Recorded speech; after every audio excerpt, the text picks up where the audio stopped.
ए बाप रे! युन चेन के चेहरे पर घोर घबराहट थी। उस दवा का प्रभाव कोई मजाक नहीं है। पास ही खड़ी उसकी बहन ने तुरंत अपना संयम पुनः प्राप्त कर लिया। अब तुम्हें अपनी ताकत पर उचित नियंत्रण रखने की आवश्यकता है, उसने उससे कहा। दोपहर से शाम हो गई और जल्दी ही अंधेरा छा गया। इस गहराते धुंधलके में पहाड़ की तलहटी में स्थित एक मंदिर काफी हलचल भरा लग रहा था। मंदिर का आकार गहरे रंग के स्तंभों से बना है, जो ताबीजों की घनी परत से ढके हुए हैं। अंदर बहुत से लोग इकट्ठे हो गए। इनमें सबसे प्रमुख सफेद वस्त्र पहने एक व्यक्ति था जो बीच में बैठा था, तथा उसके चारों ओर काले लबादे पहने सिर ढके हुए कुछ लोग खड़े थे। केवल एक का चेहरा खुला हुआ था। वे सफेद वस्त्र पहने उस आदमी के चारों ओर बैठ गए। यह दृश्य भूत प्रेत भगाने के अनुष्ठान जैसा लग रहा था। लाल बालों वाला वह आदमी बहुत ध्यान से कुछ बुदबुदा रहा था, जो किसी मंत्र की तरह लग रहा था। वह जितना अधिक देर तक मंत्रोच्चार करता रहा, उसके आसपास के पात्र उतने ही अधिक एक दूसरे से जुड़ने लगे। उसने अपनी आंखें बड़ी करके अंतिम वाक्य बोला, मानो वह अनुष्ठान पूरा करने की तैयारी कर रहा हो। मंत्रोच्चार के बाद उन्होंने अपने हाथों को सफेद वस्त्र पहने व्यक्ति की ओर बढ़ाया और ऊर्जा की एक धारा उस पर प्रवाहित की। आसपास की आकृतियों ने भी एक एक करके अपने हाथ ऊपर उठाए। ताबीजों और जादू की बौछार घनी काली दाढ़ी वाले सफेद कपड़े पहने आदमी की ओर बढ़ी। उसने अपने दांत पीस लिए, मानो उसे भयंकर दर्द हो रहा हो। उसके आसपास के लोगों ने अपना जादू टोना तेज कर दिया। दाढ़ी वाला आदमी अपनी चीख रोक नहीं सका। अधिकाधिक पात्र उसकी ओर आने लगे। बढ़ती हुई शक्ति असहनीय होती गई। उसका मुंह खुलने लगा। उसकी आंखें अब मानवीय नहीं लग रही थीं, बल्कि चौड़ी हो रही थीं और उनमें से जादुई रोशनी निकल रही थी। उसका मुंह जबरदस्ती खोला गया। मंत्रों की धारा उसकी दृष्टि पर आक्रमण कर रही थी। उसकी आंखें बड़ी बड़ी थीं और उसके आसपास खड़े लोग लगातार गालियां दे रहे थे। आध्यात्मिक ऊर्जा की धारा सीधे उस आदमी के मुंह में प्रवाहित हुई। अत्यधिक दबाव के कारण उसका पूरा शरीर शिथिल हो गया। उसमें से एक चकाचौंध करने वाली रोशनी निकल रही थी, और उसके शरीर पर अब ऐसे अक्षर घूम रहे थे जैसे कि वह प्रेतग्रस्त हो। उसकी आंखों की बैंगनी रोशनी धीरे धीरे फीकी पड़ गई और अपने मूल रंग में लौट आई। उसके चारों ओर दिखाई देने वाले घने घूमते हुए अक्षर विलीन होने लगे, और उसकी दृष्टि पुनः केंद्रित हो गई। नीचे से जादुई ऊर्जा का एक उछाल फूट पड़ा, जिसने उसे थोड़ा हवा में उठा दिया। जब उसने अपने हाथ ऊपर उठाए और गहन जिज्ञासा से उनकी जांच की तो उसके माथे पर पसीना आ गया। दर्शकों ने मिश्रित भावनाओं के साथ प्रतिक्रिया व्यक्त की। कुछ लोगों के चेहरे पर अविश्वास के भाव थे, जबकि अन्य अपनी आशाओं के पूरा होते देखकर खुशी से झूम रहे थे। अनुष्ठान की सफलता देखकर लाल बालों वाले व्यक्ति ने राहत की सांस ली। सफेद वस्त्र पहने व्यक्ति की सांस रुक गई। उसका चेहरा काला पड़ गया। उसने अपने बेटे को आदेश दिया, मुझे राक्षसी ब्लेड लाओ। युवा व्यक्ति ने आदरपूर्वक झुककर दोनों हाथों से पकड़कर एक गहरे काले रंग का ब्लेड प्रस्तुत किया। यहां पिताजी। सफेद कपड़े पहने व्यक्ति ने ब्लेड छीन लिया तथा कुछ अभ्यास झटकों के साथ उसके वजन का परीक्षण किया। उसके बगल में बैठे एक व्यक्ति ने, जो संभवतः उसका दूसरा बेटा था, सावधानी से पूछा, पिताजी, क्या आप ठीक हैं? उन्हें एक संक्षिप्त उत्तर मिला, मैं ठीक हूं। अचानक उसका चेहरा फिर से काला पड़ गया। उसकी नजर उसके हाथ में पकड़े ब्लेड पर टिक गई। यह राक्षसी ब्लेड, यह चिल्ला रहा है। लाल बालों वाला आदमी यह सुनकर हाथ जोड़कर उसके पास आया। यदि आप मेरी बताई दवा लेंगे तो निश्चित रूप से आधे साल के भीतर ठीक हो जाएंगे। आपकी युद्ध क्षमता वापस आ जाएगी। सफेद वस्त्र पहने व्यक्ति प्रसन्नचित होकर जोर से हंसा, लेकिन उसके चेहरे पर शीघ्र ही गंभीरता आ गई। उन्होंने बताया कि यह समय 3 महीने है। 3 महीने में मैं पुनः अपने शिखर पर पहुंच जाऊंगा। लाल बालों वाला आदमी इस अनुचित मांग से भड़क उठा और निराशा से उसका माथा सिकुड़ गया। लेकिन सफेद कपड़े पहने आदमी ने बीच में टोकते हुए कहा, उसकी आवाज और भी तीखी हो गई, 10,000 तैल चांदी की कीमत पर मैं 1 महीने के अंदर कोई भी मांग पूरी कर दूंगा। लाल बालों वाला आदमी रुक गया, आकर्षक प्रस्ताव से स्तब्ध। उसकी आंखें अविश्वास से फैल गईं। लेकिन जैसे ही सफेद कपड़े पहने आदमी ने अपनी बात जारी रखी, उसका आश्चर्य तुरंत झुंझलाहट में बदल गया। बेशक 1 महीने के भीतर इतनी रकम तैयार करना। सफेद कपड़े पहने आदमी के बेटों में से एक ने आगे बढ़कर अपने पिता को संबोधित किया। एजियो टाइगर गैंग अंडरवर्ल्ड में एक दुर्जेय ताकत है। उन्हें नष्ट करने और उनके क्षेत्र पर कब्जा करने के लिए व्यापक तैयारी की आवश्यकता होती है। सफेद वस्त्र पहने व्यक्ति ने अपने बेटे को घूरकर देखा।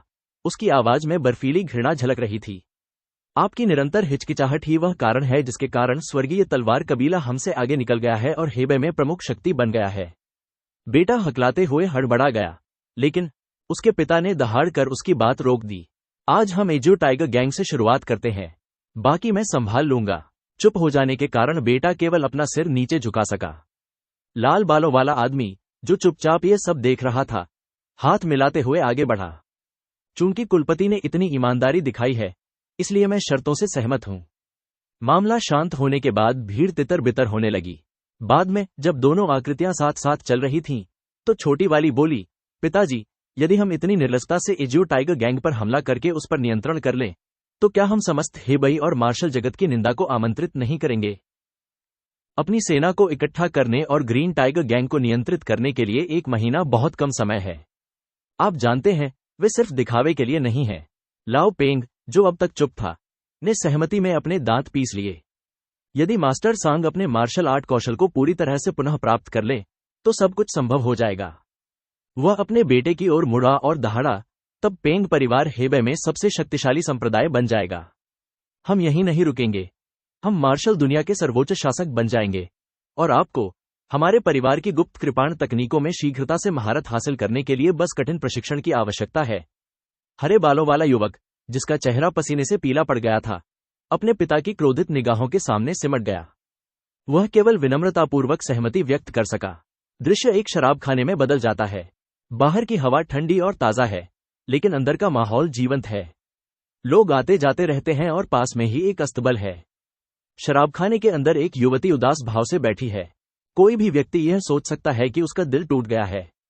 विचारों में खोई हुई, वह आह भरती है और अपने लिए शराब का एक और प्याला भर लेती है।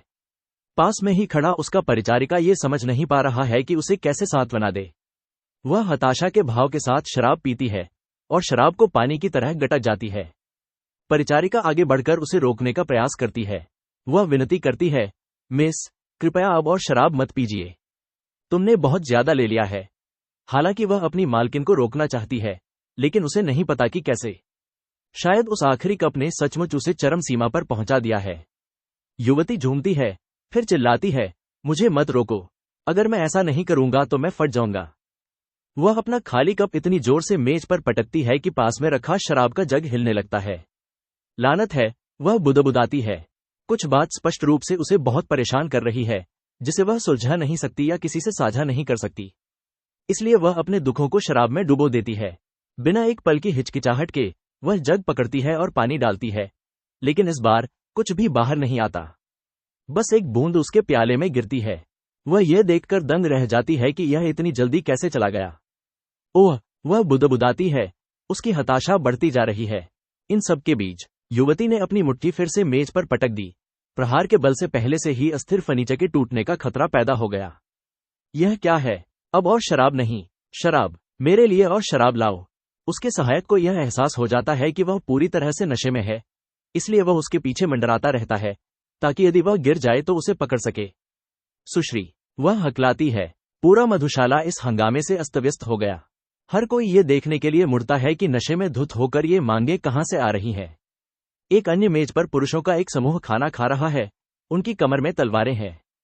इस ध्यान से भयभीत होकर परिचारिका फुसफुसाकर कहती है, कृपया श्रीमती जी, कोई तमाशा न खड़ा करें। लेकिन नशे में चूर युवती उसकी बात अनसुनी करते हुए चिल्लाती रही, शराब, शराब। दूसरी मेज पर बैठा एक आदमी उसे शिकारी निगाहों से देख रहा है। यह स्पष्ट नहीं है कि उसके मन में क्या विचार चल रहे हैं, लेकिन वह ध्यान से देख रहा है। उसके चेहरे पर एक कामुक मुस्कान फैल रही है। वह लेक गैंग का सदस्य है, 9 ड्रैगन्स एस्टेट का युवा स्वामी है। वह अपना प्याला होठों तक उठाता है।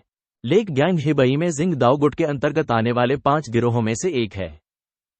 उनके नेता कियू दाशेतियान, फैंटम स्वॉर्ड, अपने अत्याचारी स्वभाव और दुर्जेय प्रतिष्ठा के लिए जाने जाते हैं। संभवतः यहां हर कोई जानता है कि वह कौन है और उसका विरोध करने की हिम्मत नहीं करेगा। हेबेई के निकट संदिग्ध जिले में गिरोह का वचन ही कानून था। सभी ने आज्ञा का पालन किया। वह अपने शक्तिशाली समर्थन के साथ 9 ड्रैगन्स डिस्ट्रिक्ट से होकर गुजरे। उसकी नजर अधिकाधिक स्पष्ट होती हुई नशे में धुत युवती पर टिकी रही।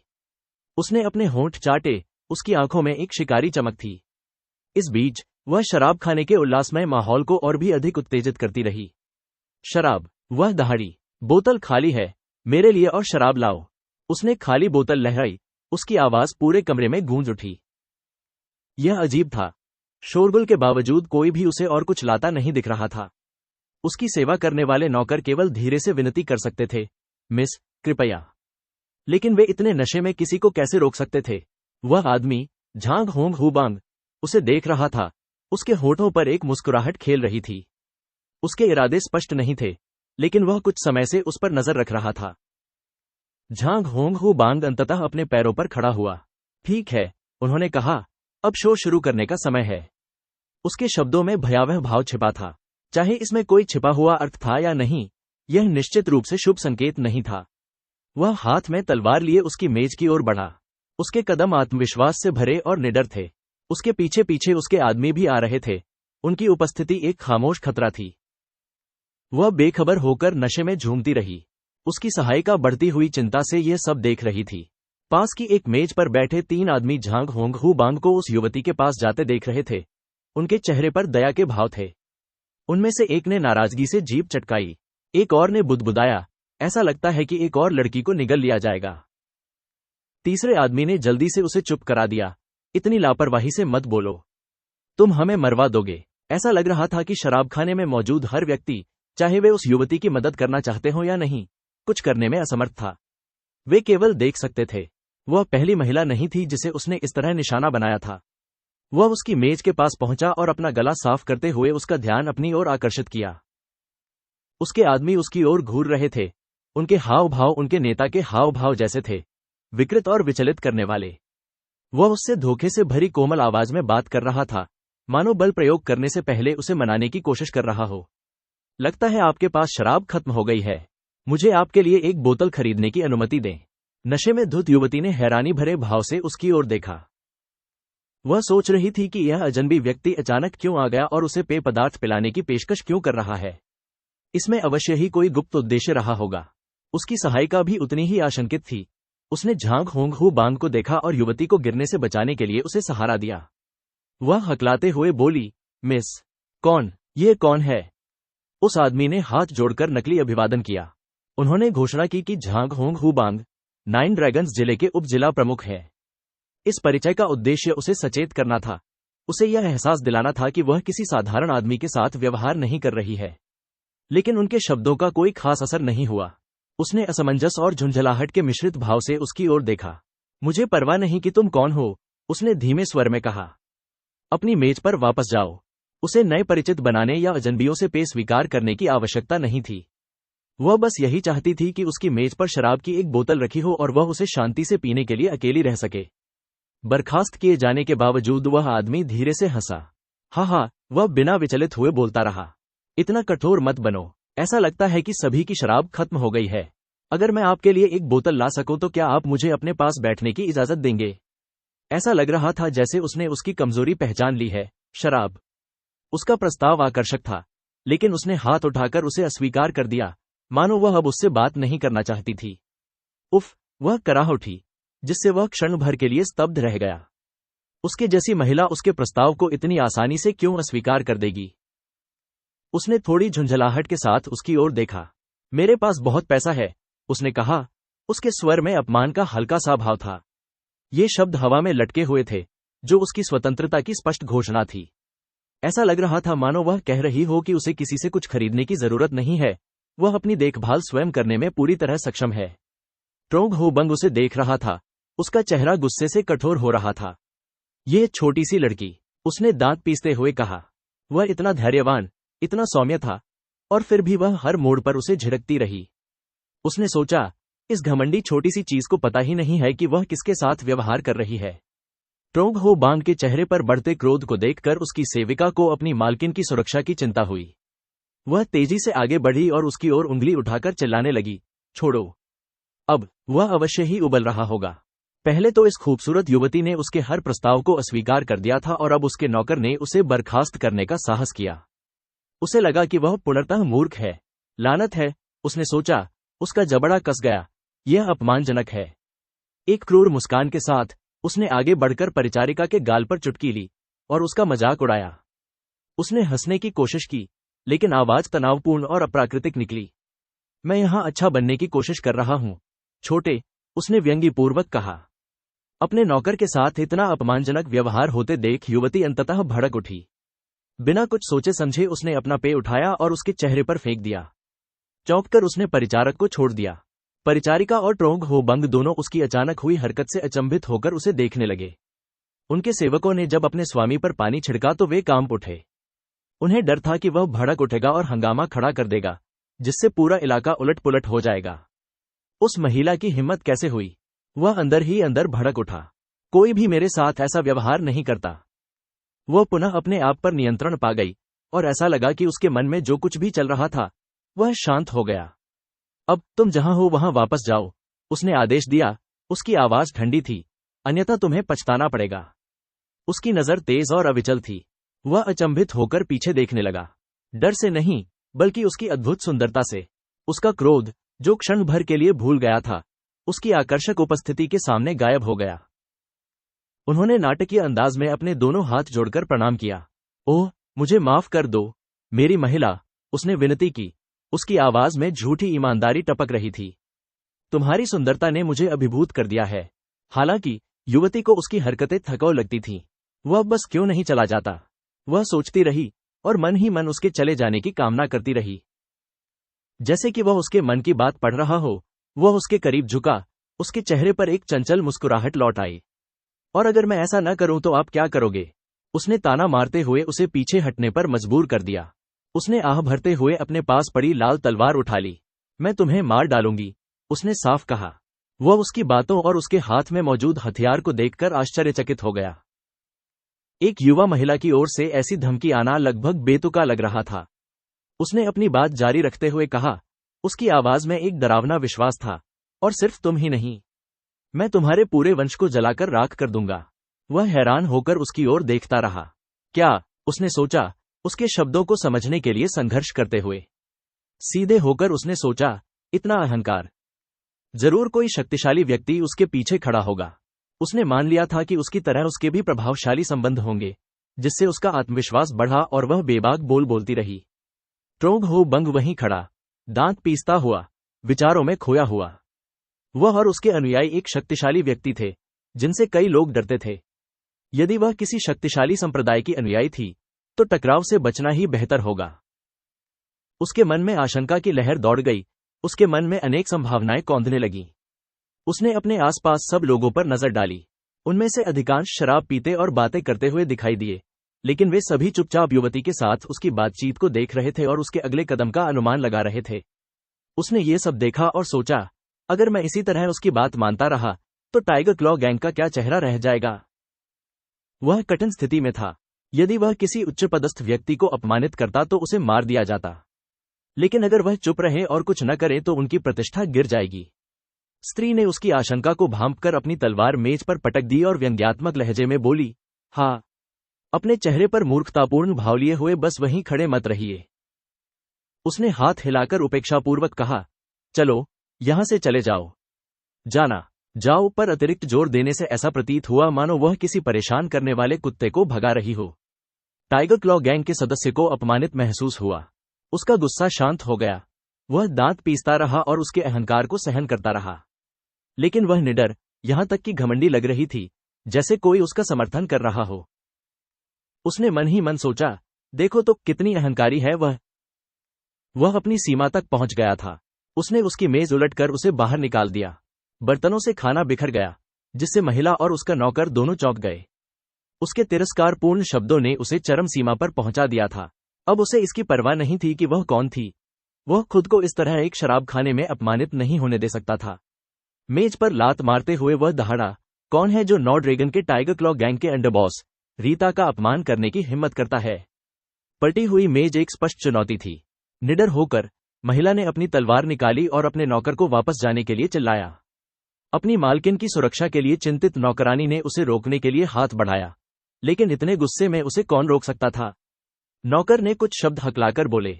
उसे तलवार खींचते देख टाइगर क्लॉ गैंग के सदस्य को कोई डर नहीं दिखा। उसने अपना ब्लेड म्यान से निकाला। ये देखो, वह गुर्राते हुए बोला, ऊपरी हाथ पाने की कोशिश करते हुए। छोटे कद की युवती ने पहले उस पर वार किया और उस पर वार किया। आह, यह नीच प्राणी कहां से आ गया? वो रोई। यह सचमुच दुर्भाग्यपूर्ण था। वह तो बस अपने दुखों को शांति से भुलाना चाहती थी, इस ठग के साथ उलझना नहीं चाहती थी। उसका प्रत्येक प्रहार शक्तिशाली था, मानो वह उस परेशानी का बदला लेना चाहती थी जो उसने उसे दी थी। वह जवाबी हमला नहीं कर सका, केवल निष्क्रिय रूप से उसके तेज और शक्तिशाली वार को रोक सका। वह अपनी तलवार को बमुश्किल ही हिला पा रहा था, केवल उसके हमलों को रोकने में ही कामयाब हो पा रहा था, जवाबी हमला करने में असमर्थ था। उसके लगातार हमले ने उसे पीछे हटने पर मजबूर कर दिया। क्या? उन्होंने आश्चर्यचकित होकर कहा। उसने उस जैसी युवा महिला से ऐसी कुशलता की उम्मीद नहीं की थी।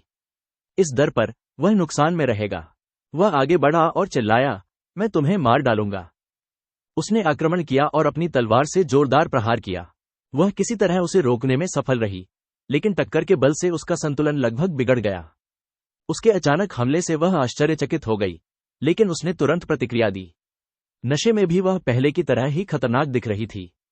ये देखकर कि उसने फिर से अपना वर्चस्व स्थापित कर लिया है, उसने अत्यंत अहंकार के साथ उससे बात की। मैं तो एक साधारण नौकरानी हूं और तुमने मुझसे इस तरह बात करने की हिम्मत की। फिर उसने अपनी तलवार नीचे पटक दी, जिससे उसे अपनी तलवार छोड़ने पर मजबूर होना पड़ा। वह स्पष्ट रूप से इस प्रतिद्वंद्वी से थक गई थी। उसने आह भरी। उसके सामने रखी तलवार के प्रति उसका प्रारंभिक आकर्षण शीघ्र ही लुप्त हो गया। मेरी ओर देखो, उसने सोचा, उसकी हताशा बढ़ती जा रही थी। मैं उतना असहाय नहीं हूं जितना आप सोच रहे हैं। यदि मैंने शराब न पी होती तो तुम अब तक फर्श पर मृत पड़े होते। उसके विचार लगातार दौड़ते रहे। शराब के नशे में धुत एक तलवारबाज की तकनीक में एक निश्चित कौशल तो हो सकता है, लेकिन उसमें सटीकता का अभाव होता है। उसे अपने प्रहार को सहते हुए देखकर उसे एहसास हुआ कि वह कोई लाड़ प्यार में पली बड़ी कुलीन महिला नहीं थी। पहले आशंका की झलक, फिर गंभीर संतुष्टि की लहर। तो वह किसी शक्तिशाली कबीले से तो नहीं है, उसने सोचा। उसके होठों पर एक क्रूर मुस्कान तैर गई। उस स्थिति में उसकी शिकारी मुस्कान को देखकर वह घृणा से भर गई। उसी मुस्कुराहट ने उसके क्रोध को और भड़का दिया, तथा उसे उस क्रोधित आदमी से लड़ने की ताकत दे दी। तनाव में आकर उसने कर्कश आवाज में गुर्राहट निकाली। कमीने, तुम्हारी हिम्मत कैसे हुई? उसकी तलवार नीचे उतरी, जिससे वह लगभग गिर गया। वह लड़खड़ा गया, उसकी बढ़त एक बार फिर से लड़खड़ा गई। उसके हमले तीव्र और अनवरत थे। उन्होंने प्रत्येक प्रहार को अभ्यासपूर्वक सहजता से टाल दिया। उनकी चाल से ऐसा प्रतीत हो रहा था कि उन्हें इस प्रकार के युद्ध की बहुत पुरानी जानकारी थी। अत्यंत कुशलता से उसने उसकी तलवार के हर वार को चकमा दे दिया। उसकी चतुराई और सटीकता ने अंततः उसकी संयमता को तोड़ दिया। लानत है तुम पर, उसने चिल्लाते हुए एक और हमले के लिए अपनी तलवार उठाई। उनकी युद्ध कुशलता स्पष्टतः उपहास योग्य नहीं थी। वह पीछे की ओर पलटा और बाल बाल उसके वार से बच गया। जैसे ही उसके पैर जमीन पर पड़े, वह झपटी। उसकी तलवार सीधे उस पर निशाना साध रही थी, एक अजेय शक्ति। नृत्य जारी रहा। उसकी गतिविधियां पूरी तरह से बचने पर केंद्रित थीं, जवाबी हमले का अवसर ढूंढने में असमर्थ। वह अपने आप को संभाल रहा था, उसकी आंखें उस पर गंभीरता से टिकी हुई थीं। जैसे ही उसकी तलवार उसके सिर की ओर आई, वह हवा की तरह तेजी से एक ओर भाग गया। वह उसके पीछे घूम गया। उसके हाथ में उसका हथियार था और वह हमला करने के लिए तैयार था। उसकी गति ने उसे अचंभित कर दिया। उसने अपनी तलवार नीचे की ओर घुमाई, एक क्रूर, अदृश्य प्रहार। ब्लेड हवा में सीटी बजाता हुआ युवती की ओर तेजी से बढ़ा। इससे पहले कि उसकी तलवार ने अपना निशाना साधा, उसे पीछे देखने का भी समय नहीं मिला। घाव से खून बहने लगा, जिससे उसके कपड़े लाल हो गए। दर्द से उसका चेहरा विकृत हो गया। झटके के बल से उसका शरीर क्षण भर के लिए स्तब्ध हो गया। वह मुस्कुराया, उसकी आंखों में एक क्रूर संतुष्टि थी। वह उसे देखती रही, उसकी सांसें गले में अटक रही थीं, क्योंकि उसने अपना पैर उठाया था और उसके पेट पर एक क्रूर लात मारने के लिए तैयार था। वह धैर्यवान थे, शायद जरूरत से ज्यादा धैर्यवान, लेकिन यह अति थी। इस प्रहार से वह गिर पड़ी और उसकी तलवार पर पकड़ ढीली पड़ गई। वह पास की एक मेज से टकरा गई, जिससे वहां मौजूद दर्शक भी जोर से इधर उधर भागने लगे। उसके वजन के कारण मेज टूटकर गिर गई। उसने अपनी आंखें बंद कर लीं, वह चिल्लाने में भी असमर्थ थी। जब वह मेज से टकराई तो भोजन और टूटी हुई लकड़ियां हवा में उड़ने लगीं। उसे उल्टी हुई और उसके पेट की सामग्री मलबे पर फैल गई। दर्द इतना तीव्र था कि वह बोल नहीं सकी। उसकी नौकरानी ने यह क्रूर हमला देखा और वह उसकी ओर दौड़ी और चिल्लाने लगी, हे रानी। युवती खांसते खांसते टूटी हुई मेज पर लेटी हुई थी। जब नौकरानी ने उसे उठाया तो उसने महसूस किया कि उसकी मालकिन अनियंत्रित रूप से कांप रही है। तुम कमीनों, नौकरानी चीखी, क्या आप जानते हैं कि वह कौन है? पूरा ट्रोंग हो गिरोह उपहास करने लगा। उनके चेहरे घृणा से विकृत हो गए। उन्होंने संभवतः यह मान लिया था कि यह नौकरानी अपनी मालकिन को बचाने के लिए झूठ बोल रही थी, या शायद वह किसी छोटे कबीले से संबंधित थी जो शक्तिशाली ट्रोंग हो की तुलना में महत्वहीन था। ट्रोंग हो के गुंडों में से एक आगे आया। उसकी आवाज में उपहास की भावना झलक रही थी। अच्छा अच्छा, उसने धीरे से पूछा, तो फिर वह कौन है, छोटी नौकरानी? वह रुक गया और प्रश्न को हवा में ही लटकने दिया। नौकर ने हिचकिचाते हुए, हकलाते हुए कहा, वे। इस बीच युवा मालकिन खांसी से कांप उठी। अपनी मालकिन की परेशानी देखकर नौकर अब अपनी पहचान नहीं छिपा सका। हम पेंग कबीले के हैं, उसने घोषणा की। उसकी आवाज में चुनौती झलक रही थी। ठग स्तब्ध रह गया। उसके उपहासपूर्ण व्यवहार की जगह सदमे और भय का मिश्रण आ गया। पेंग कबीला, वह हकलाया। उसकी आवाज मुश्किल से फुसफुसाहट जैसी थी। यह नाम हवा में लटक गया और पूरा ट्रोंग हो गिरोह चुप हो गया। हेबे पेंग कबीला, ठग ने स्पष्ट किया। उसकी आवाज अभी भी कांप रही थी। उनके चेहरों पर भय देखकर नौकरानी ने भी उनका फायदा उठाया। उसकी मालकिन के साथ हुए व्यवहार से उसका गुस्सा और भड़क गया। यह सही है, ये हेबई पेंग कबीले की लेडी पेंग सोयो है। ट्रोंग हो गुंडा, जिसका चेहरा अब राख हो चुका था, जड़वत खड़ा था। युवती की पहचान के निहितार्थ उसके मन में उतर रहे थे। अगर वह जो कह रही है वह सच है, उसने सोचा। उसका दिमाग तेजी से चल रहा था। तो मेरी जान और पूरा थान हो गिरोह, सब कुछ दांव पर है। हेबेई पेंग कबीला इसे बर्दाश्त नहीं करेगा। अपने घबराए विचारों में खोए हुए वह नौकर की मदद के लिए की गई पुकार को बड़ी मुश्किल से सुन पाया। कोई, कृपया हमारी मदद करो। हेबे पेंग कबीला आपको अच्छा इनाम देगा। इनाम का वादा, अपनी किस्मत बदलने का मौका। इन सब बातों ने दर्शकों को प्रभावित करना शुरू कर दिया। उनकी झिझक की जगह दिलचस्पी की झलक दिखने लगी। चुप्पी से हिम्मत पाकर एक गुंडे ने चिल्लाकर कहा, आप क्या बकवास कर रहे हैं? क्या पेंग कबीले की एक महिला को इस तरह से शराब पीने के लिए मजबूर किया जाएगा? एक और ठग बोला, बिल्कुल, हास्यास्पद। अपने आदमियों की बातें सुनकर ट्रोंग हो ठग को राहत महसूस हुई। ऐसी विकट परिस्थिति में कम भयावह परिदृश्य पर विश्वास करना आसान था। उनका अविश्वास देखकर नौकर हताश हो गया। मेरी मालकिन की सगाई एक ऐसे आदमी से हुई है जिससे वह प्यार नहीं करती। वो रोई। उसने अपना भेष बदला और भाग गई। एक ठग आगे बढ़ा। उसके होठों पर व्यंग्यात्मक मुस्कान तैर रही थी। एक संभावित कहानी, और अगर वह पेंग क्लान होती तो वह तलवार नहीं, कृपाण चला रही होती। एक अन्य ठग ने भी उसकी बात दोहराई, ठीक है, सही। वे नौकर के दावों को खारिज करने के लिए कोई भी बहाना ढूंढने पर अड़े हुए थे। डरने से इनकार करते हुए नौकर ने कहा, ऐसा इसलिए है क्योंकि वह छद्म वेश में है। अगर वह कृपाण लेकर आई होती तो तुम अभी इतने दुस्साहसी नहीं होते। ट्रोंग हो गिरोह के गुंडे इनकार करने में माहिर थे। नौकर द्वारा प्रस्तुत प्रत्येक तर्क का तत्काल और तीव्र विरोध किया गया। आपको क्या लगता है आप किससे बात कर रहे हैं? क्या आप जानते हैं कि थान हो गिरोह कौन है? क्या आप जानते हैं कि हमारे युवा मास्टर कौन है? उनके शब्दों से ट्रोंग हो ठग का आत्मविश्वास बढ़ गया। सचमुच असाधारण व्यक्ति, उसने सोचा। चुप रहा लेकिन उसका मन मंथन कर रहा था। लेकिन वह तलवार को कृपाण की तरह चलाती है, क्या यह सच हो सकता है? बहस करते करते थककर नौकर ने एक ज़ैड पेंडेंट निकाला और उसे ऊपर उठा दिया। देखना, इससे मेरी मालकिन की पहचान साबित होती है। पेंग सुयू, जो चुप और स्थिर रही थी, अब खुद को संभालने लगी थी। ट्रोंग हो गिरोह ने पेंडेंट को घूरकर देखा। उनके चेहरों पर एहसास उभर आया। ऐसा प्रतीत हो रहा था कि वे अपनी अपेक्षा से कहीं अधिक बड़ी ताकत से उलझ गए थे। आसपास के दर्शक दहल उठे और चिल्लाने लगे। हेबे पेंग रा की टाइगर टैली का खुलासा हुआ। हेबे पेंग रा स्वयं सचमुच यहां थे। 3 सैनिक जो कुछ क्षण पहले इतनी निर्भीकता से बहस कर रहे थे, टाइगर टैली को घूरने लगे। उनके मन में एक ही डरावना विचार गूंजा, हम बर्बाद हो गए हैं। झोंग हो गैंग का सदस्य, जो अब तक चुप था, डर से कांपने लगा। वह उस मौत से भयभीत था जो उसके निकट आ रही थी। वह दांत पीसते हुए मन ही मन कोसने लगा। टाइगर टैली को देखने के बाद उसने अपने दांत पीसते हुए सोचा, या तो यह आत्महत्या है या फांसी। किसी भी तरह मैं मर चुका हूं। बेहतर होगा कि मैं जाने से पहले कुछ अराजकता फैला दूं। यह स्पष्ट नहीं था कि यह लापरवाही भरा विचार भय से ग्रस्त मन से उत्पन्न हुआ था या यह उसकी सामान्य सोच थी। उसके बगल में खड़े सैनिक ने देखा कि उसका नेता बेकाबू होकर कांप रहा है। झोंग हो गैंग के सदस्य ने मन ही मन सोचा, मैं पेंग रा के ब्लेड के सामने कैसे घुटने टेक सकता हूं और उसे अपना जीवन कैसे अर्पित कर सकता हूं। इन विचारों के बावजूद वह भय से स्तब्ध था। अन्य सैनिक अपने नेता की ओर देखने लगे। उन्हें समझ में नहीं आ रहा था कि आगे क्या किया जाए। ये समझते हुए कि अपने नेता के नेतृत्व का पालन करना सबसे अच्छा था, उनमें से एक बोल उठा, उपनेता। झोंग हो गैंग के सदस्य, जिसे उसके पद से संबोधित किया गया था, ने तुरंत अपना सिर दूसरी ओर घुमा लिया, अपने अधीनस्थ की नजरों में नजर डालने में असमर्थ। कुछ देर विचार करने के बाद उसने युवा मालकिन की ओर देखा, जिसे उसका नौकर सहारा दे रहा था। उसने अपने हाथ से इशारा किया, बिना किसी दया के हत्या करने का एक मौन आदेश। ऐसा प्रतीत होता है कि उसने ये तर्क दिया था कि चूंकि मृत्यु अवश्यंभावी है, इसलिए बेहतर होगा कि वह सभी को अपने साथ ले जाए। उसके आदमियों ने एक दूसरे को झिझक भरी नजरों से देखा। वे इस बात पर आश्चर्यचकित थे कि उनके नेता को ऐसी कौन सी बात सूझी कि उसने ऐसे नरसंहार का आदेश दे दिया।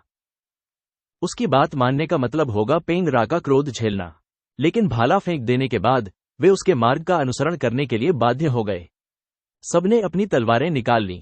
जैसे ही झोंक हुए गिरोह के सदस्यों ने अपने हथियार लहराए और वहां उपस्थित सभी लोगों का वध करने की तैयारी करने लगे, तो आसन खतरे को भांपने वाले लोग तेजी से बाहर की ओर भागने लगे। चलो यहां से चले जाएं, इससे पहले कि हम इस झंझट में फंस जाएं, उनमें से एक ने आग्रह किया, जबकि दूसरे ने दबी हुई आवाज में कहा, बेकार मूर्ख। हालांकि बच निकलना इतना आसान नहीं था। झोंक हुए गैंग के एक सदस्य ने दरवाजा बंद कर दिया, जिससे भागने की कोशिश कर रहे लोग चौंक गए। एक अन्य व्यक्ति आगे बढ़ा और उसने जोर से दरवाजा बंद कर दिया। ऐसा प्रतीत हुआ कि वह अपने युवा मालिक के साथ शराबखाने में उपस्थित सभी लोगों को नीचे खींच ले जाना चाहता था। तलवारों के प्रत्येक वार के साथ एक और व्यक्ति गिर गया। पीड़ा की चीखें हवा में भर गईं। अराजकता का माहौल था, चीख पुकार और दया की याचनाओं का भयावह माहौल था। एक एक करके लोग झोंक हुए गैंग की मूर्खतापूर्ण हिंसा के शिकार हो गए। उन्होंने कुछ भी गलत नहीं किया था, फिर भी उस दृश्य को देखने मात्र से ही उनकी किस्मत तय हो गई थी। फर्श पर खून के धब्बे थे तथा मरने वालों की चीखें एक विभत्स दृश्य में गुंथी हुई थीं। यह सचमुच एक भयावह दृश्य था। झोंक हुए गैंग के सदस्य ने मन ही मन सोचा, लड़की को मार डालो, यहां सभी को मार डालो, फिर सबूत मिटाने के लिए मधुशाला को जला दो। यहां तक कि 10 पेंग रास भी मुझे छू नहीं पाएंगे। यह सचमुच अमानवीय विचार था, जो उसके हृदय की घोर भ्रष्टता को उजागर करता था। वह मुस्कुराने में भी कामयाब हो गया, मानो समस्या के अपने टेढ़े मेढ़े समाधान से संतुष्ट हो। वह उस युवा मालकिन के पास गया, जहां वह लेटी हुई थी, और कहा, अब जो कुछ बचा है वह तुम्हें मार डालना है और काम पूरा हो जाएगा। ये सुनकर नौकरानी चिल्लाई, हे राक्षस। जबकि अन्य लोग पेंग रा के नाम के उल्लेख मात्र से ही भय से भाग जाते थे, इस व्यक्ति ने बेशर्मी से पेंग रा के शिष्य की हत्या करने की अपनी मंशा घोषित कर दी। फिर वह जोर से डरावनी हंसी हंसने लगा। अपनी तलवार को ऊपर उठाते हुए उसने कहा, यह ब्लेड स्वर्ग से आया सच्चा न्याय है। अलविदा। और ऐसा करते हुए उसने तलवार को घायल युवा मालकिन की ओर घुमाया। अचानक शराबखाने के दरवाजे एक शक्तिशाली झटके के कारण खुल गए और टूटकर बिखर गए। एक आवाज गूंजी, पेंग सोयो। उसके पीछे कई सैनिक खड़े थे। उन्होंने अंदर हो रही तबाही को देखा और वे पूरी तरह स्तब्ध रह गए। शव मेजों और फर्श पर बिखरे पड़े थे। हर जगह खून ही खून था। ट्रोंग हो कबीले के सदस्य की तलवार हमला करने के लिए तैयार थी, लेकिन अचानक एक अन्य आकृति के प्रकट होने से उसे रुकना पड़ा। एक नजर में पता चला कि यह यंग मास्टर था। नौकर बहुत खुश हुआ और चिल्लाया, युवा स्वामी। युवती ने शोरगुल सुनकर अपनी आंखें खोली और देखा कि कौन आया है। युवा मास्टर के होठों पर एक मुस्कुराहट खेल रही थी, जो उनके अंदर सुलगते क्रोध को बड़ी मुश्किल से छुपा पा रही थी। किसी ने उसके शरीर को छूने का दुस्साहस किया था। उन्होंने युवती को संबोधित करते हुए कहा, उनकी आवाज में विनम्रता भरी हुई थी, मैंने तुमसे कहा था कि बाहरी दुनिया खतरों से भरी है। जियागो एक विश्वासघाती स्थान है। एक महिला भाग्यशाली होती है कि उसे एक अच्छे परिवार में विवाह मिलता है और एक अच्छा पति मिलता है। अपने आप को धन्य समझो। ट्रोंग हो कबीले के सैनिकों ने ये देखकर आपस में बुदबुदाया, ये दूध पीने वाला क्या बड़बड़ा रहा है। युवती उस पर भड़कना चाहती थी, लेकिन दर्द के कारण वह बोल नहीं पाई। युवा मास्टर ने अपना हाथ उठाया और आदेश दिया, हमला करो। उसके चेहरे पर झिझक या चिंता की कोई झलक नहीं थी। हालांकि उनका धैर्य तब भंग हो गया जब पेंग परिवार के सबसे बड़े बेटे पेंग रोंगदी वहां आए। उसका जबड़ा ढीला पड़ गया। इसका क्या मतलब है? पेंग रोंगदी के आदमियों ने यंग मास्टर की पंक्तियों में सेंध लगा दी और उनके प्रत्येक प्रतिद्वंद्वी को उनके ब्लेड के एक ही वार से गिरा दिया गया। यंग मास्टर के कांपते हुए भय के विपरीत पेंग रोंगदी के होठों पर एक शिकारी मुस्कान उभर आई। वह आगे बढ़ा। घबराकर यंग मास्टर ने धमकी देते हुए कहा, यह तुम तुम अपने आप को क्या समझते हो? क्या तुम पिटाई चाहते हो? उसकी तलवार जमीन पर रगड़ खाकर चिंगारियां उड़ने लगी। पेंग रोंगदी रुकी और घोषणा की, मैं पेंग रोंगदी हूं, हेबई के पेंग परिवार का सबसे बड़ा बेटा। युवा मास्टर केवल अपनी दयनीय रूप से छोटी तलवार को ही बचाव के एक कमजोर प्रयास में उठा सके। रोंगदी की ताकत बहुत अधिक थी। यंग मास्टर के अथक संघर्ष के बावजूद उनकी रक्षा पंक्ति कमजोर होती जा रही थी। निकट आती हुई तलवार को घूरते हुए युवा मास्टर ने अपने दांत पीस लिए। वह इतना शक्तिशाली कैसे हो सकता है? यह विचार अभी आया ही था कि रोंगदी ने उसे उड़ा दिया। वह एक दरवाजे से टकराया। टक्कर के बल से वह दर्जनों फीट दूर जा गिरा। वह जोर से गिरा, उसका शरीर जोर से जमीन से टकराया। अंततः आराम करने पर वह वहीं लेट गया। दर्द उसके शरीर को छलनी कर रहा था, कंपन हो रही थी। 3 खतरनाक आकृतियां उसे घेर रही थीं। पेंग रोंगदी टूटे हुए दरवाजे से बाहर निकला। रोंगदी के होठों पर व्यंग्यात्मक मुस्कान उभरी। इतना कम कौशल, और आप पेंग परिवार से संबंधित किसी व्यक्ति को छूने की हिम्मत कैसे कर सकते हैं? उसके पीछे एक और आदमी एक बंदी को घसीटता हुआ आगे ले आया। युवा मास्टर, एक और जीवित बचा है। बंदी का चेहरा भय से पीला पड़ गया और वह कांपने लगा तथा दया की भीख मांगने लगा।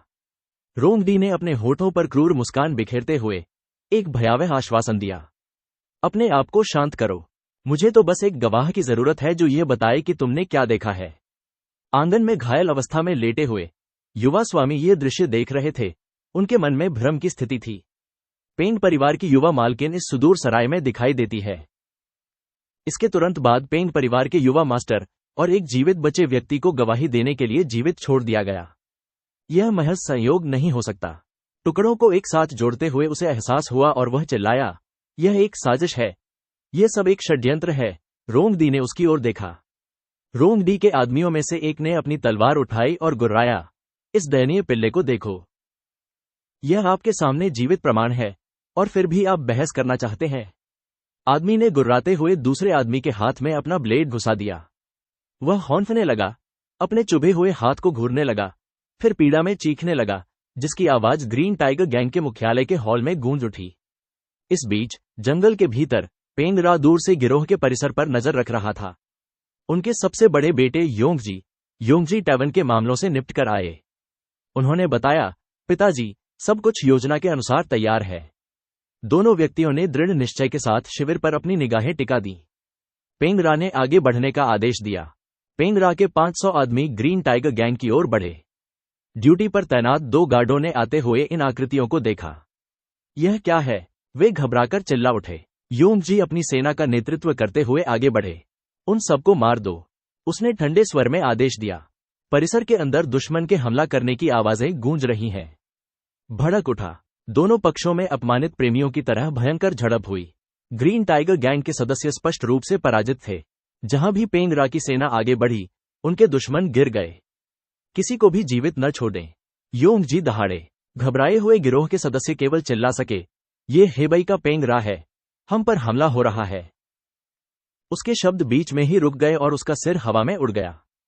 उसका जल्लाद कोई और नहीं बल्कि योंगजी था। क्रोधित होकर ग्रीन टाइगर गैंग के शेष सदस्य आगे बढ़ गए। पेंग रा तुरंत गिरोह के नेता के क्वार्टर में पहुंचा, जहां भयभीत व्यक्ति ने दया की भीख मांगी। योंगजी दरवाजे पर खड़े थे। उनके होठों पर आत्मविश्वास भरी मुस्कान थी। गिरोह के सरगना की विनती का जवाब एक ब्लेड की चमक से दिया गया, जो उसके सीने में घुस गया। तुम्हें जानने की जरूरत नहीं है, योंगजी ने तिरस्कार पूर्वक कहा, और अपने ब्लेड को मुक्त करने के लिए शरीर पर लात मारी। गिरोह का नेता फर्श पर गिर पड़ा। बाहर विजयी जयकारे गूंज उठे। हम जीत गए, विजय हमारी है। ग्रीन टाइगर गैंग का पुनर्तः सफाया कर दिया गया। पेंग रा ने प्रवेश किया। उसके 500 आदमियों की गर्जना से उसका स्वागत हुआ। पेंग रा अमर रहें, पेंग रा अमर रहें, योंगजी ने अपने हाथ जोड़कर बताया। पिताजी, सब कुछ ठीक कर दिया गया है। पेंग रा ने पैरों के नीचे पड़ी लाशों पर नजर डाली।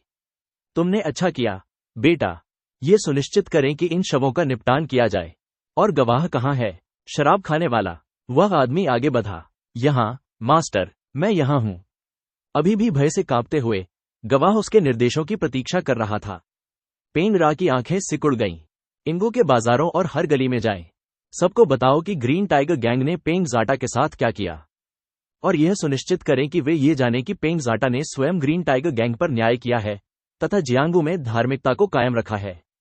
उत्तरी हा शहर का व्यस्त प्रवेश द्वार ही उनका मंच होगा।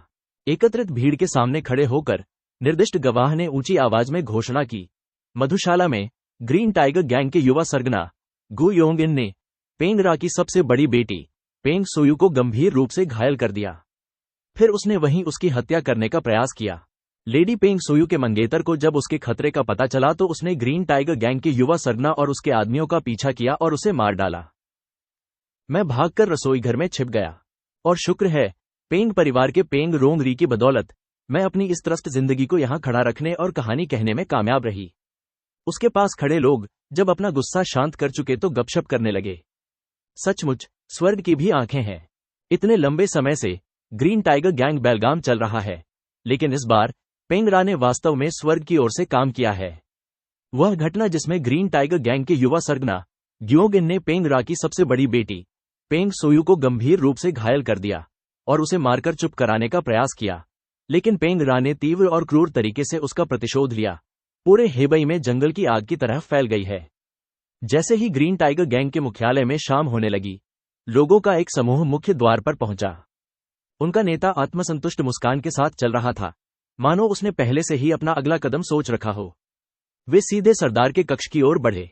इस भीषण तबाही को देखकर नेता ने कहा, तो पेंग रा अपने दुश्मनों से इस तरह निपटता है।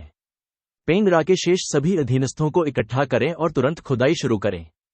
उसकी आंखें घृणा से जल रही थीं। स्वर्गीय तलवार मार्शल परिवार में वापस। युन चेन के माता पिता एक मेज के पास खड़े होकर हाल की घटनाओं पर चर्चा कर रहे थे। मैंने सुना है कि हेबेई में पेंग परिवार ने एक विद्रोही गुट का सफाया कर दिया है। मैंने मामले की प्रारंभिक जांच की है, लेकिन अभी तक कुछ भी संदिग्ध नहीं मिला है। उसकी मां ने आगे कहा, लेकिन पेंग योंगजी उस समय उस शराबखाने में कैसे हो सकता था? उनके पिता को भी यह पूरा मामला जियांगू जगत के लिए असामान्य लगा। हालांकि उनके पास अपनी कहानी की पुष्टि करने के लिए गवाह हैं, इसलिए मुझे कोई असंगतता नहीं मिली। जब वे चल रहे थे, युन चेंग की मां अचानक रुक गईं और विचारों में खो गईं, जैसे कुछ ठीक से समझ में नहीं आ रहा था। उसके पिता ने पीछे मुड़कर उसकी ओर देखा। भौहें सिकोड़ते हुए उसने गंभीरता से कहा, एक दिन पेंग रा अपनी तलवार स्वर्गीय तलवार जाटा पर तानेगा। हमें उनसे अधिक सतर्क रहना चाहिए। उसके पिता ने इस बात पर गंभीरता से विचार किया, फिर जोर से हंस पड़े। पेंग रा ऐसा करते हैं केवल तभी जब मुरीम का पूरा आदेश पलट दिया जाए। उसकी मां ने तुरंत जवाब दिया, फिर भी हमें पेंग परिवार से सावधान रहना चाहिए। क्या आपने नहीं देखा कि पेंग परिवार के साथ हुई घटना के बाद ग्वांगुन परिवार के लोगों को कैसी पीड़ा झेलनी पड़ी है? उसके पिता ने सोच विचार कर उसकी ठोड़ी को सहलाया। उसकी आंखों में एक धूर्तता भरी नजर थी। तो इस कहानी में और भी कुछ है। फिर वह खिलखिलाकर हंसा। तो ऐसा लगता है कि युन चेंग का प्रशिक्षण काल आ गया है। उसकी मां को अपने पति के इरादे का एहसास हुआ और वह चौंक उठी। क्या मुझे मत बताओ कि तुम युन चेंग को काल कोठरी में बंद करने की योजना बना रहे हो? उसके पिता ने स्पष्टीकरण देते हुए अपना हाथ उठाया। सामंजस्यपूर्ण आत्मा तलवार के 9 रुखों में निपुणता प्राप्त करने के लिए व्यक्ति को कम से कम 7 विभिन्न तलवार शैलियों में प्रशिक्षण लेना चाहिए। यह स्वर्गीय तलवार जाटा के तलवारबाज का कर्तव्य है। इस स्पष्टीकरण से उसकी मां और अधिक क्रोधित हो गई। क्रोध से कांपते हुए वह अपने पति पर चिल्लाई, क्या तुम्हारा दिमाग खराब हो गया है? सामंजस्यपूर्ण आत्मा तलवार के 9 रुखों में निपुणता प्राप्त करना कोई ऐसी चीज नहीं है जिसे रातों रात हासिल किया जा सके। उसके पिता ने शांतिपूर्वक उत्तर दिया, तो फिर वह 1 वर्ष तक कालकोठरी में प्रशिक्षण ले सकता है। यदि यह पर्याप्त नहीं है तो 15। बड़ी बात क्या है? उसकी मां लगातार उसका बचाव करती रही। वह अभी भी बहुत युवा है। क्या ये वे शब्द हैं जो एक पिता को अपने बच्चे के बारे में कहने चाहिए? उसके पिता ने जवाब दिया, हमें अपने बच्चों का पालन पोषण अनुशासन के साथ करना चाहिए। इस प्रकार आज हमारे पास युन चेंग है। युन चेंग ने अपने माता पिता को देखकर पूछा, पिताजी और मां इतनी सुबह यहां क्यों हैं? क्या आपको अदालत में नहीं होना चाहिए? इस समय युन चेंग की मां इतनी क्रोधित थी कि वह केवल अपने पति को घूरती रही और लगातार चिल्लाती रही। क्या यह मेरी गलती है? क्या यह मेरी गलती है? उसके पिता अवाक रह गए और उन्होंने देखा कि युन चेंग वहीं खड़ा है। उन्होंने कहा, मेरे बेटे, आपको यहां देखकर बहुत अच्छा लगा। युन चेंग हैरान होकर केवल हकलाते हुए कह सका, आपका बेटा, क्या चल रहा है? उसकी मां को डर था कि उसे कालकोठरी में बंद कर दिया जाएगा, इसलिए वह चिल्लाई, नहीं, कदापि नहीं। अपनी मां की परेशानी देखकर युन चेंग ने तुरंत हस्तक्षेप किया। इतनी सुबह सुबह इतना शोर शराबा क्यों है? उन्होंने पूछा। उनके चेहरे पर मुस्कान थी जबकि उनकी त्वचा पर ठंडा पसीना आ रहा था। दृश्य एक घने जंगल के भीतर एक गहरे छायादार पहाड़ पर स्थानांतरित हो जाता है। हियू लाम और उसके दादा पर्वत शिखरों से ऊपर उड़ रहे हैं। एक आवास के प्रवेश द्वार पर हियू लाम पूछता है, क्या आपको यकीन है कि यह वही जगह है, दादाजी? उनके दादाजी ने कहा, इसमें कोई गलती नहीं है। यह वही स्थान है जिसकी खोज में होंग हो फाप ने 2 वर्षों से अधिक समय तक अथक प्रयास किया। हियू लैम अपनी ऊर्जा एकत्रित करता है और एक 5 रंग का रहस्यमय पत्थर प्रकट करता है जिसे स्वर्गीय मार्शल सेंसिंग स्टोन के नाम से जाना जाता है। उन्होंने बताया कि इससे स्वर्गीय मार्शल फिजिक की अत्यंत मंद ऊर्जा का भी पता लगाया जा सकता है। भले ही स्वर्गीय मार्शल फिजिक एक क्षण से भी कम समय के लिए रुका हो, इस पत्थर पर मात्र एक सांस ही इसकी प्रतिक्रिया के लिए पर्याप्त है। अचानक उनके सामने की गुफा चमकने लगती है। जैसे ही धूल बैठती है, दादा और पोते दोनों अपनी केंद्रित ऊर्जा वापस ले लेते हैं। दादाजी बोले, सौभाग्य से सेंसिंग स्टोन ने कोई प्रतिक्रिया नहीं की। यह वैसा ही है जैसा होना चाहिए। स्वर्ग 2 स्वर्गीय मार्शल भौतिकी को एक साथ अस्तित्व में रहने की अनुमति नहीं देगा, अन्यथा वह समस्त जीवन को समाप्त कर देगा। युन चेंग के बारे में सोचते हुए हियू लैम टिप्पणी करता है, यदि एक स्वर्गीय मार्शल काया एक ही समय में धर्मी और सीफाई दोनों गुटों में प्रकट हो जाए, तो क्या यह निश्चित रूप से मार्शल दुनिया के लिए आपदा नहीं होगी, दादाजी? ऐसा लगता है कि उनके दादाजी ने भाग्य को स्वीकार कर लिया है। वह जवाब देते हैं, भाग्य को अपना काम करने दो। लेकिन यदि एक युवा ड्रैगन, जो स्वर्गीय मार्शल काया के साथ पैदा हुआ है, निष्क्रिय रहता है, तो उसका पूरा परिवार नष्ट हो सकता है। डेस्टिनी कोई कॉमेडी नहीं है, यह क्रूर हो सकता है। क्या आप चिंतित हैं? अपने दादा के पीछे पीछे चल रहे हियू लैम ने बोलना शुरू किया। वह युवा अप्रमाणित स्वर्गीय मार्शल फिजिक के लिए चिंतित था, लेकिन उसके दादाजी ने उसे रोकते हुए कहा, स्वर्ग द्वारा चुने गए लोगों का न्याय नहीं करना चाहिए, अभी तक नहीं। इस बीच स्वर्गीय तलवार मनों में वापस युन चेंग का परिवार एक तहखाने में प्रवेश करता है। सबसे आगे उनके पिता हैं, उनके बाद उनकी मां और बड़ी बहनें हैं। युन चेंग ने आह भरी और अपने भाग्य को स्वीकार करते हुए उनका पीछा किया। वे एक मजबूत दिखने वाले दरवाजे के सामने रुक जाते हैं। उसके पिता ने घोषणा की, युवा बाघ, तुम्हें यह मांद नहीं छोड़नी है। युन चेंग का चेहरा उतर गया। इससे पहले कि मैं अपना नाश्ता भी पचा पाऊं, उसे व्याख्यान देने के लिए यहां खींच लाया गया। वह अंदर ही अंदर बड़बड़ा रहा है। क्या वह सचमुच ऐसा करने जा रहा है? युन चेंग को आश्चर्य होता है। उनके पिता आगे कहते हैं, पीढ़ियों से स्वर्गीय तलवार मनों के भावी नेता अपनी वास्तविक क्षमता की खोज करने और अपनी शक्ति विकसित करने के लिए स्वर्गीय तलवार गुफा के भीतर स्वयं को एकांत में रखते आए हैं। इसलिए आज से ही आप अपना एकांत प्रशिक्षण शुरू करेंगे। युन चेंग भयभीत होकर पीछे हट गया। ऐसे समय में पत्थर की गुफा में एकांत प्रशिक्षण? वह आश्चर्यचकित होकर कहता है, मेरी जवानी कितनी बर्बाद हो गई। ये घिनौनी परंपरा कहां से आई? अगर मैं प्रभारी होता तो मैं इस बकवास को तुरंत खत्म कर देता। युन चेंग क्रोधित हो गया। उसके पिता ने कोई जवाब नहीं दिया, केवल आदेश दिया, 7वां पत्थर का द्वार खोलो। उसकी बड़ी बहन ने उसकी आज्ञा का पालन किया और विशाल द्वार खोलना शुरू कर दिया। युन चेंग अपनी आपत्ति व्यक्त करना चाहता था, लेकिन एक शब्द भी कहने की हिम्मत नहीं जुटा पाया। उसके पिता मुंह फेरकर चले गए। उनकी चिड़चिड़ाहट स्पष्ट थी। जब तक यह बदमाश 9 प्रांतों की सच्ची आत्मा तलवार के 7 रूपों में निपुण नहीं हो जाता, तब तक उसके लिए यह द्वार मत खोलना। पीछे से युन चेंग ने विनती की, पिताजी, 9 प्रांतों की सच्ची आत्मा तलवार में महारत हासिल करना कोई रातों रात होने वाली चीज नहीं है। मुझे सभी 7 रूपों को सीखने के लिए क्यों मजबूर किया जा रहा है? उसके पीछे खड़ी उसकी छोटी बहन ने उसे बेदर्दी से लात मारकर दरवाजा खोल दिया। बस अंदर आ जाओ, उसने डांटा। तुम क्या हो, आदमी या चूहा? इतनी शिकायतें? युन चेंग जोर से अंदर गिरा। वह क्रोधित होकर ऊपर चढ़ गया। अरे, यह किस लिए था? लेकिन उसकी छोटी बहन, जो अभी भी बच्ची ही थी, उसने अपनी जीभ बाहर निकाली और आंखें बड़ी करके उसे ताना मारा। युन चेंग ने अपरिहार्य को रोकने के लिए अंतिम प्रयास किया।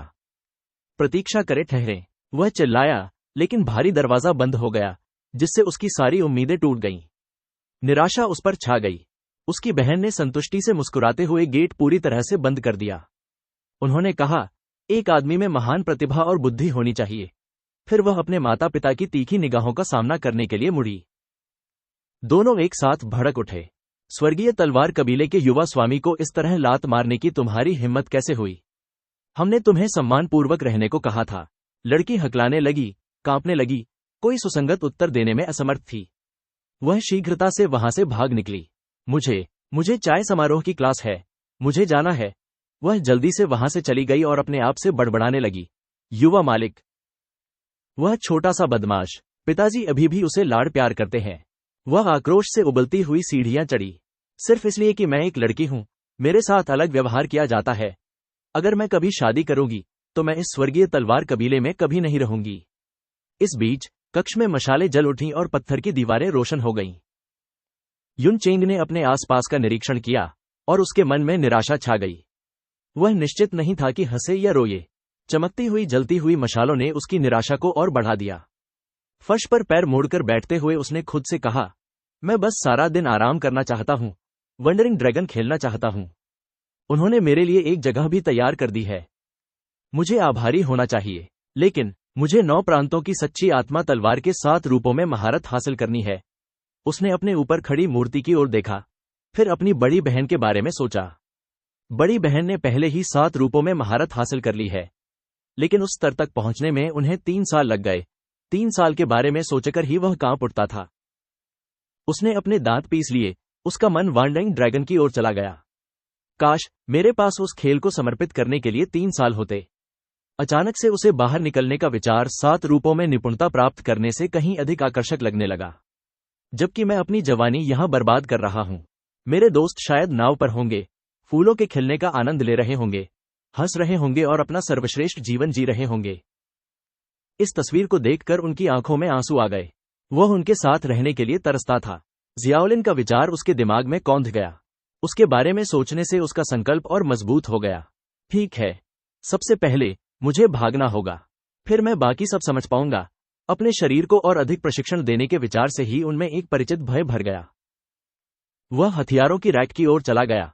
यह तय नहीं कर पा रहा था कि किसे चुने। उन्होंने इस्तीफा देने का मन बना लिया। वह अब भाग्य से नहीं लड़ सकता। उसने एक तलवार चुनी। वह आगे बढ़ गया। उसके मन में स्वीकृति का मंत्र गूंज रहा था। सहन करना, अनुकूल बनाना, कोई अन्य रास्ता नहीं है। 9 प्रांतों की सच्ची आत्मा तलवार का पहला रुख। 9 प्रांतों की सच्ची आत्मा तलवार का पहला रुख। वह बाद के रुखों से आगे बढ़ गया। आखिरकार तलवारबाजी तो बस वार करना और बचाव करना था। 9 प्रांतों की सच्ची आत्मा तलवार भी इससे अलग नहीं थी। दोहराव से उसकी शरीर में गतिविधियां तीव्र हो जाती। शरीर सोच से भी तेज चलता है। 1000 बार झूलने पर वह तुम्हारा अपना हो जाता है। शुद्धता, सच्ची क्यूई को चैनल करें, इसे हड़ताल में शामिल करें। उसकी तलवार टिमटिमा उठी, लाल ऊर्जा से प्रज्वलित हो उठी। पूर्ण रुख का चिन्ह। बस इतना ही हुआ और वह पहले से ही कांप रहा था। पसीना उसके कपड़ों पर चिपक रहा था। तकनीक की वास्तविकता उनकी कल्पना से कहीं अधिक कठिन थी। गतिविधियां स्पष्ट थीं, फिर भी वह तालमेल नहीं रख सका। निराशा ने उसे घेर लिया। वह एक ही बार में असफल हो रहा था। स्वतंत्रता असंभव रूप से दूर महसूस हुई। उन्होंने निराशा को दबा दिया और एक नाजुक शांति स्थापित की। केंद्र, फिर से शुरू करें, प्रत्येक गतिविधि को परिष्कृत करें। उसने अपनी तलवार उठाई और अपनी जवानी को इस स्थान पर नष्ट होने से मना कर दिया। उसे भागना पड़ा। जितनी जल्दी हो उतना अच्छा। वह इन गतिविधियों को बार बार दोहराता रहा। अंततः वह मरते हुए कीड़े की तरह फर्श पर गिरकर हौंफने लगा। हताशा एक कर्कश चीख में फूट पड़ी। बेकार। यदि एक मुद्रा इतनी कठिन है तो मैं सभी 7 मुद्राओं में कैसे निपुणता प्राप्त कर पाऊंगा। दरवाजे के पीछे से आवाज आई, युवा मास्टर। युन चेंग ने ओल्ड गोल्ड की आवाज पहचान ली। बूढ़े वॉन की आवाज आई, मैं आपके लिए खाना लेकर आया हूं। आधा दिन तो बीत ही गया था। हालांकि भोजन अजीब था। प्लेट पर 5 छोटे गोले रखे थे और अधिक कुछ नहीं। वह अचंभित होकर एक पीली गोली उठा लाया। खाने में क्या खराबी है? उन्होंने पूछा। उनकी आवाज पूरे कक्ष में गूंज रही थी। बाहर खड़े ओगोल ने उत्तर दिया, अपने साधना प्रशिक्षण के दौरान आपको अपनी जीवन ऊर्जा को पुनः प्राप्त करने के लिए 100 अनाज की गोलियां खानी होंगी। युन चेंग हताशा में भड़क उठे। क्या मैं अभी भी बढ़ रहा हूं? क्या आप चाहते हैं कि मैं भोजन की जगह गोलियां खा लूं? मुझे अपने प्रशिक्षण के लिए मांस की आवश्यकता है। बाहर खड़े युवक ने उसे शांत करने की कोशिश की। मांस खाने से अतिरिक्त ऊर्जा पैदा होती है, जिससे विचलित करने वाले विचार उत्पन्न होते हैं। यह अतिरिक्त वसा को जलाने और एक आदर्श शरीर बनाने का अवसर है। युन चेंग ने अपने हाथों में 200 ग्रेन की गोलियां और आध्यात्मिक दवा की शीशी को घूरते हुए विलाप किया। अरे या वाह, आप इसे खाना कहते हैं? युन चेंग की चुप्पी देखकर युवक ने कहा, गोलियों में भरपूर मात्रा में फाइबर होता है, जिससे यह सुनिश्चित होता है कि दैनिक मल त्याग आपके प्रशिक्षण में बाधा नहीं बनेगा। इस विचार मात्र से युन चेंग का क्रोध और तीव्र हो गया। वह गुस्से में धीरे से बुदबुदाया। ओगोल ने उसकी प्रतिक्रिया को ध्यान से देखा। युन चेंग की सापेक्षिक शांति से संतुष्ट प्रतीत होते हुए युवक ने भाप से पके हुए बंस की टोकरी की ओर देखा और उसे खुले स्थान से आगे बढ़ाया। अपनी भूख मिटाने के लिए इनका सेवन करें। युन चेंग बंस को देखकर क्रोध से कांप उठा। पहले ही ये मुझे क्यों नहीं दे दिए गए? मेरे साथ खिलवाड़ क्यों? उसने टोकरी छीन ली, काटते हुए बड़बड़ाते हुए, ऐसा विचार। मैं इतना भावुक हो गया कि मैं रो पड़ा। ओगोल ने छोटे से छेद से कुछ किताबें अंदर फेंक दी। अब ये क्या है? युन चेंग ने पूछा। युवक ने उत्तर दिया, बड़ी मैडम ने मुझे आपकी बोरियत दूर करने के लिए ये चीजें लाने को कहा था। युन चेंग हैरान था। बड़ी बहन को क्या हो गया है? मुझे किताबें भेज रहे हो? वह रुका, फिर बोला, 1 मिनट रुको। वे सभी मार्शल आर्ट मैनुअल थे। बाहर से, ओगोल ने कहा। और भी कुछ है? युन चेंग ने व्यंग्यात्मक मुस्कान के साथ पुस्तकों के बढ़ते ढेर को देखा। क्या वह मेरे मस्तिष्क को मार्शल आर्ट लाइब्रेरी में बदलने का इरादा रखती है? वह उसकी तीव्र ध्वनि से ही कांप उठा। वह रोटी की टोकरी पकड़कर भाग गया। मैं उन्हें नहीं पाऊंगा, मैं बेहोश हो जाऊंगा। जिद्दी निश्चय से प्रेरित होकर वह बीच बीच में बुदबुदाया, मैं इन्हें नहीं पढ़ूंगा, कदापि नहीं। लेकिन उसकी नजर बार बार कक्ष में स्थित 2 मूर्तियों पर जा रही थी, जिससे उसकी भूख खराब हो रही थी। उसने पीछे मुड़कर पुस्तकों के विशाल ढेर पर नजर डाली। एक परिचित विवशता उसे परेशान कर रही थी। वह पढ़ने के आकर्षण का विरोध नहीं कर सकता था, फिर भी वे बहुत डराने वाले हैं। अपनी अनिच्छा के बावजूद युन चेंग ने पृष्ठों को पलटना शुरू कर दिया। यद्यपि बड़ी बहन स्पष्ट रूप से मुझे चिढ़ा रही हैं, फिर भी मैं उन्हें पढ़ना चाहती हूं। आश्चर्य ने शीघ्र ही उसकी आशंका का स्थान ले लिया। वाह, जैसी कि बड़ी बहन से उम्मीद थी। बुनियादी मार्शल आर्ट से लेकर उन्नत तकनीकों तक सभी को व्यवस्थित रूप से वर्गीकृत किया गया है। युन चेंग पूरी तरह से पाठ में डूबा हुआ था और पृष्ठों को पलटना बंद नहीं कर पा रहा था। मैं इसे इतनी अच्छी तरह क्यों समझता हूं? वह बुदबुदाया। अचानक उसकी आंखें घोंघे के खोल की तरह घूमने लगी। मैनुअल के पात्र उसके सामने नाच रहे थे। उसे चक्कर आने जैसा महसूस हुआ। मुझे अपने माइक्रोकॉस्मिक परिसंचरण को बढ़ाने के लिए असीम एजो रिवर हॉट विधि का उपयोग करने की आवश्यकता है। तभी वह जानी पहचानी ध्वनि गूंजी, जो उसे उस गुफा की ओर वापस खींच ले गई जहां वह पहले भी गया था। वह गुफा जहां उसने स्वर्णिम इच्छा पूर्ति मोती की खोज की थी। जो व्यक्ति शाही ड्रैगन की गरिमा रखता है, उसे स्वर्णिम इच्छा पूर्ति मोती मिलने के बाद सच्ची शक्ति प्राप्त होगी। इच्छा पूर्ति मोती असीम शक्ति प्रदान करता है। विचारों में खोए हुए उसने पाया कि उसके पैर उसे गुफा के भीतर ले जा रहे हैं, लेकिन उनका रास्ता अचानक एक मृत अंत पर समाप्त हो गया। युन चेंग आगे नहीं जा सका। उसे पता नहीं था कि वह कहां है। युन चेंग ने अपनी आंखें बंद कर लीं, अपनी इंद्रियों को केंद्रित करते हुए स्वर्णिम इच्छा पूर्ति मोती की तलाश की। वह साधना करने बैठ गया, इस आशा में कि वह ध्यान के माध्यम से इसे खोज लेगा। अचानक उसके भीतर एक ड्रैगन प्रकट हुआ। दृश्य एजो टाइगर गैंग के शिविर की ओर स्थानांतरित हो जाता है। एक समूह द्वार के पास पहुंचा। यह पेंग परिवार था। जब वे वहां पहुंचे तो उनके चेहरे गंभीर थे। पहरेदारी की मीनार पर खड़े 2 पहरेदार आपस में बात कर रहे थे। यह महान कृपाण संप्रदाय है, जाकर नेता को खबर दो। एक रक्षक तेजी से जंगल की ओर उड़ गया। अंदर लोग कुछ सामान ले जाने में व्यस्त थे। गार्ड लाल बालों वाले बुजुर्ग को सूचना देने के लिए दौड़ा। पेंग परिवार आ गया है। इस खबर से वह क्रोधित हो गया। लहराते सफेद बालों वाला आदमी सावधानी से देख रहा था। उसकी नजरें पेंग परिवार पर टिकी थीं। दोनों नेता एक दूसरे का सामना करने के लिए आगे आए। पेंग परिवार के मुखिया ने सबसे पहले बात की। बहुत लंबा समय गुजर गया। लाल बालों वाले बुजुर्ग ने औपचारिक अभिवादन में अपने हाथ जोड़े। इतनी तेजी से सुधार, महामहिम, आपने हमारी उम्मीदों को पार कर दिया है। लेकिन आप यहां तक कैसे आए? बड़े बुजुर्ग के होठों पर एक पतली मुस्कान आ गई। यह गतिविधि कुछ हद तक दर्दनाक है, लेकिन सहनीय है। ऐसा लगता है कि आप यहां कुछ खुदाई कर रहे हैं। मैं आपकी गतिविधियों के बारे में काफी उत्सुक हूं। सुरंगों के अंदर लोग तेजी से खुदाई करते रहे। लाल बालों वाले बुजुर्ग का चेहरा सख्त हो गया, लेकिन अपनी बेचैनी को छुपाने के लिए उसने हंसने की कोशिश की। बस थोड़ा सा पहाड़ साफ करना और सुरंग खोदना है। मुझे लगता है कि आप गलत समझ रहे हैं, महान बुजुर्ग। बड़े बुजुर्ग ने नाक भान सिकोड़ी। गलत फहमी हुई। मुझे मत बताओ कि इस पर्वत में सोने की नस है। इस गहरी खुदाई का क्या मतलब है? ऐसा कुछ भी नहीं है, लाल बालों वाले बुजुर्ग ने जल्दी से समझाया। मैं एक गुप्त मार्शल आर्ट प्रशिक्षण हॉल का निर्माण कर रहा हूं। एक गुप्त प्रशिक्षण कक्ष, बड़े बुजुर्ग ने उपहास किया। इतना खुला प्रवेश द्वार, हास्यास्पद। अचानक एक हाथ आया और उसे बीच वाक्य में ही रोक दिया। वह सफेद बालों वाला आदमी था, जो बीच में बोलने के लिए आगे बढ़ा। आप क्या कहना चाहते हैं? उसके अचानक प्रकट होने से पेंग परिवार चौंक गया।